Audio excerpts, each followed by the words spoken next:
बांग्लादेश, चीन और पाकिस्तान की तरफ से त्रिपक्षीय सहयोग पर विस्तार से चर्चा हुई है। तीनों देशों ने एक अच्छे पड़ोसी, आपसी भरोसे, समानता, खुलेपन, समावेशिता और साझा विकास के सिद्धांतों के आधार पर आगे बढ़ने पर सहमति जताई। ये पहला मौका था जब चीन ने इस तरह से त्रिपक्षीय बैठक में पाकिस्तान और बांग्लादेश के विदेश सचिवों की मेजबानी की।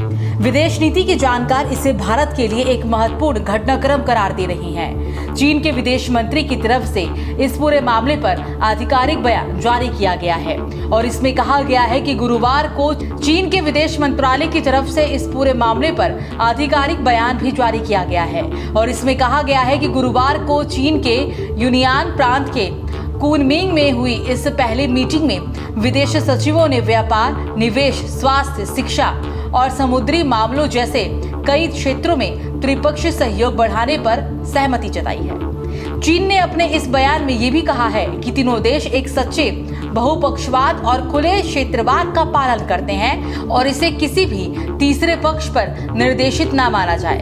बताया जा रहा है कि तीसरे पक्ष से चीन का इशारा भारत की ही तरफ था। इस हाई लेवल मीटिंग की सह अध्यक्षता चीनी उप विदेश मंत्री सुन वेईदांग, बांग्लादेश के कार्यवाहक विदेश सचिव रूहुल आलम सिद्दीकी और पाकिस्तान के विदेश सचिव आमना बलूच ने की। पाकिस्तान और चीन के विदेश मंत्रालयों के आधिकारिक बयानों के अनुसार तीनों देशों ने आपसी विश्वास और अच्छे पड़ोसी सिद्धांतों के माध्यम से संबंधों को गहरा करने की प्रतिबद्धता जताई है। इसके अलावा कोऑपरेशन प्रोजेक्ट्स को लागू करने और किए गए समझौतों का पालन करने के लिए एक वर्किंग ग्रुप की स्थापना पर भी जोर दिया। अभी तक इस बात की हालांकि कोई ज्यादा जानकारी उपलब्ध नहीं है। इस दौरान कौन कौन से समझौते किए गए, अब हम आपको ये भी बताते हैं। चर्चा में व्यापार और निवेश, कृषि, डिजिटल अर्थव्यवस्था, समुद्री विज्ञान, पर्यावरण संरक्षण, शिक्षा, ग्रीन इंफ्रास्ट्रक्चर और लोगों के बीच आदान प्रदान सहित कई क्षेत्रों में त्रिपक्षीय सहयोग को मजबूत करने पर ध्यान केंद्रित किया गया। ये बैठक ऐसे समय में हो रही है जब दक्षिण एशिया की राजनीति में बड़े परिवर्तन देखने को मिल रहे हैं। आपको बता दें कि 15 साल के बाद बांग्लादेश और पाकिस्तान ने इस साल अप्रैल में उच्च स्तरीय बातचीत फिर से शुरू की। ये मीटिंग ऐसे समय में हुई जब मोहम्मद यूनुस के नेतृत्व में ढाका की अंतरिम सरकार पाकिस्तान के लिए ज्यादा उदार हो रही है। पूर्व प्रधानमंत्री शेख हसीना के कार्यकाल में दोनों देशों के बीच संबंध काफी तनावपूर्ण थे। यूनुस ने हसीना को शरण देने के लिए भारत की आलोचना की और औपचारिक रूप से उनके प्रत्यर्पण का अनुरोध भी किया था, लेकिन भारत ने उनके अनुरोध पर अभी तक कोई भी जवाब नहीं दिया। चीन, पाकिस्तान और बांग्लादेश के बीच हाल ही में हुई पहली त्रिपक्षीय बैठक में तीनों देशों ने व्यापार, निवेश, स्वास्थ्य, शिक्षा, समुद्री सहयोग और क्षेत्र संपर्क को बढ़ाने पर सहमति जता दी।